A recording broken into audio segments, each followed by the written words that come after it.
Yang kedua, ulama waqaf tidak mengharuskan waqaf padanya ada 7 tempat. Pertama surah Al-An'am.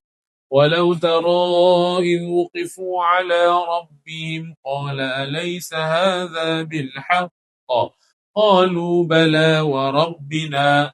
Di situ tidak apa? Diharuskan waqaf. Sebenarnya bukanlah semua bala boleh waqaf.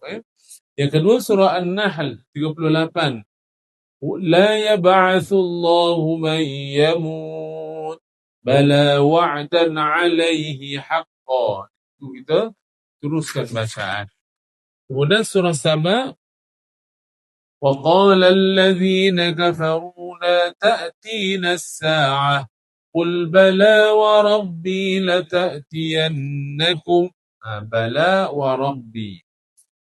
Surah Az-Zumar, بلى قد جاءتك آياتي فكذبت بها. Bala, kat situ kita teruskan.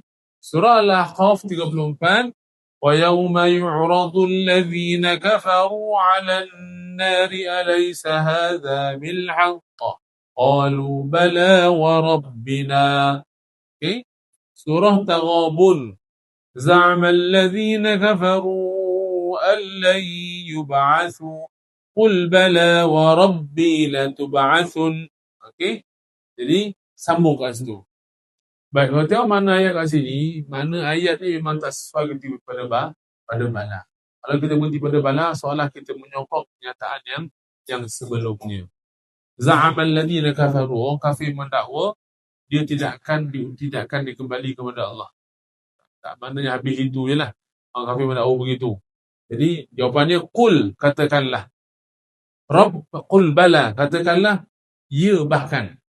Kalau di situ kan seolah-olah kita mengiyakan kata-kata orang kafir tadi, yang dia tidak akan dibangkitkan, tak akan dikembali kepada Allah Subhanahu Wa Taala. Jadi bala kata tak sesuai untuk berhenti. Kalau sambung lagi, qul bala wa rabbi latub'atsu. Katakanlah bahkan ya dan Tuhan aku akan bangkitkan kamu. Itu. Sambungan dia tu untuk apa? Mematahkan balik kata-kata orang kafir tadi. Itu dia.